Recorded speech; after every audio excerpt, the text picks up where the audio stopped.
खबर दिल्ली से है, जहां पर बीजेपी के राष्ट्रीय अधिवेशन का समापन हो गया। पीएम मोदी ने समापन समारोह को संबोधित किया। बीजेपी कार्यकर्ता कुछ ना कुछ करता रहता है, ये कहा अपने समापन के संबोधन में। आज 18 तारीख है। जो युवा 18 साल के हो गए वो 18वीं लोकसभा का चुनाव करने वाले हैं। देश प्रगति के पथ पर आगे बढ़ रहा है। झूठे वादे करने में विपक्ष का जवाब नहीं है।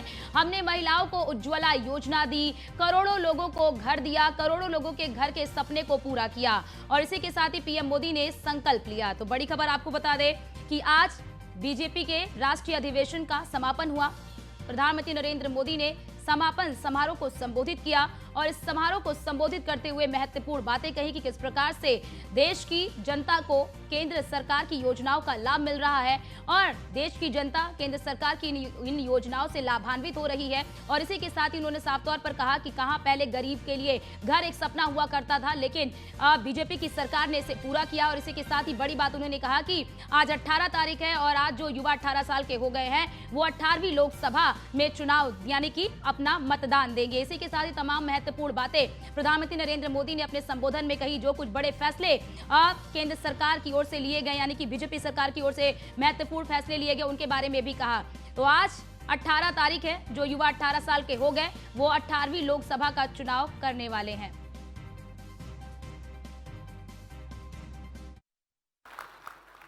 भाजपा का कार्यकर्ता साल के हर दिन 24 घंटे देश की सेवा के लिए कुछ न कुछ करता ही रहता है।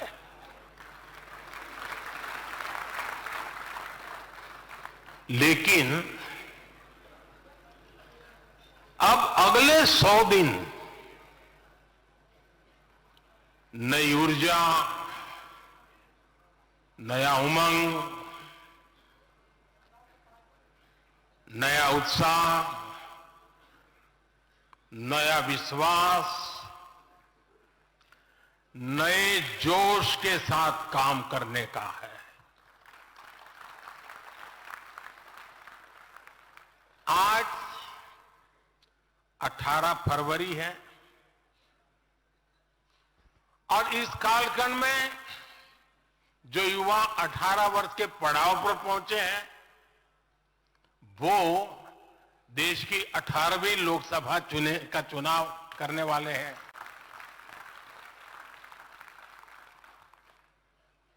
अगले 100 दिन हम सबको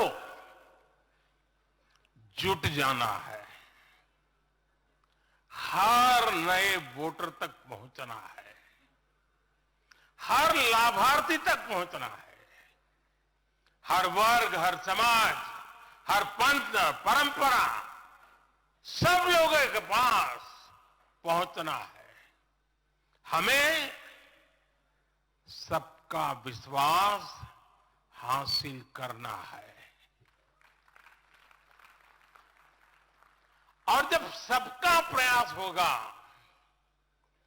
तो देश की सेवा के लिए सबसे ज्यादा सीटें भी बीजेपी को ही मिलेगी। मित्रों, ये हमारा राष्ट्रीय अधिवेशन, ये विस्तृत राष्ट्रीय अधिवेशन चुनाव की दहलीज के समय पर हो रहा है।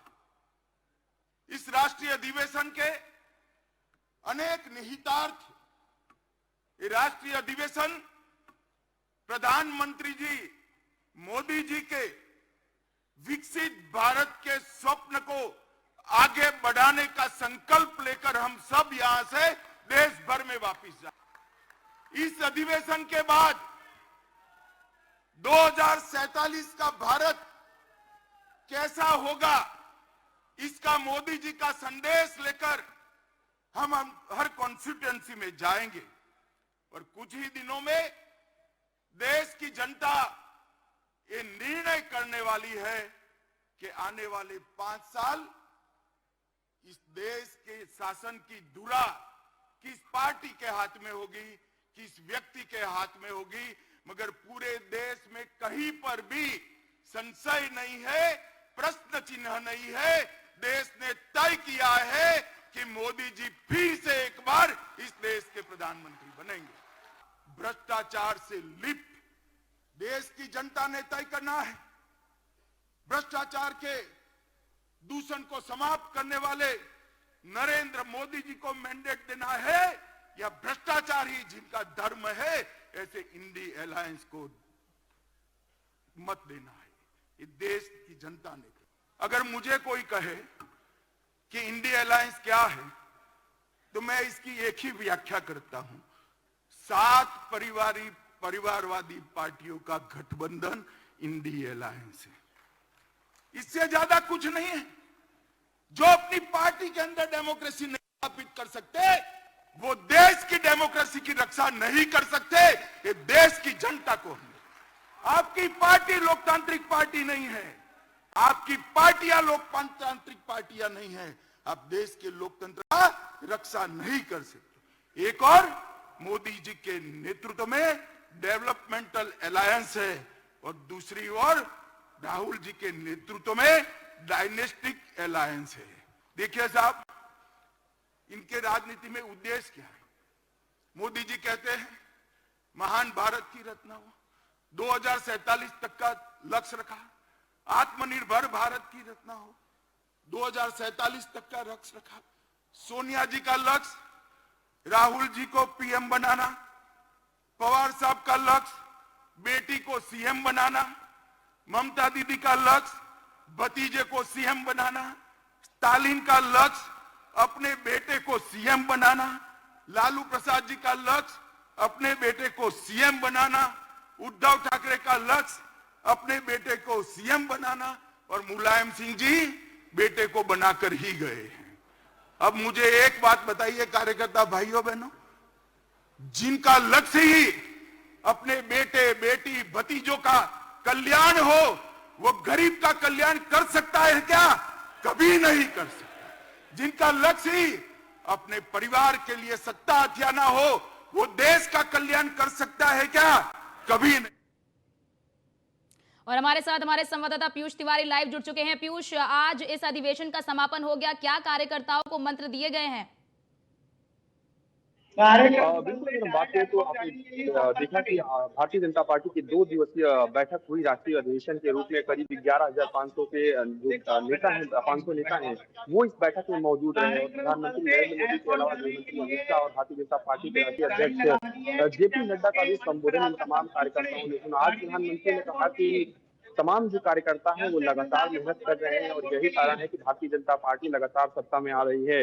इसके साथ ही प्रधानमंत्री ने ये भी अपील अपने कार्यकर्ताओं से की है कि 100 दिन के अंदर ज्यादा मेहनत इन कार्यकर्ताओं को करनी होगी, तभी कहीं न कहीं भारतीय जनता पार्टी 400 प्लस का जो लक्ष्य बीजेपी की ओर से रखा गया है, यानी कि बीजेपी 370 और एनडीए जो है वो 400 का लक्ष्य एनडीए की ओर से रखा गया है, यानी कि पूरी तरीके से 400 पार इस बार बीजेपी का लक्ष्य रखा गया है। इसके साथ ही चूंकि तमाम जो 9 साल की उपलब्धियां रही हैं या 9 साल में मोदी सरकार ने जो भी योजनाएं चलाई हैं उसके बारे में तमाम बीजेपी के नेताओं को, कार्यकर्ताओं को बताया गया है ताकि वो लोगों के बीच में जाएं और बीजेपी की उपलब्धियों को और मोदी सरकार की योजनाओं के बारे में लोगों को बताएं कि जिस तरीके से जनता से जुड़े हुए जो फैसले हैं जी सरकार ने इस दौरान लिए हैं और देश का विकास हुआ है। सबसे बड़ी बात है कि इस पूरे बैठक में राम मंदिर काफी चर्चा में रहा और बाकायदा एक बुकलेट भी तमाम बीजेपी के नेताओं को दी गई और जिसमें देव से देश और राम से राष्ट्र का जिक्र पहले ही पन्ने पर कहीं न कहीं किया गया है। निश्चित रूप से प्रधानमंत्री नरेंद्र मोदी के आने के बाद और उत्तर प्रदेश के मुख्यमंत्री योगी आदित्यनाथ के आने के बाद कहीं न कहीं जिस तरीके से सनातन धर्म का एक तरीके से और भी ज्यादा प्रचार प्रसार हुआ है और इसकी वानगी भी हमने राम मंदिर के रूप में भी देखी और कहीं न कहीं विदेश में यूएई में जिस तरीके से मंदिर बना।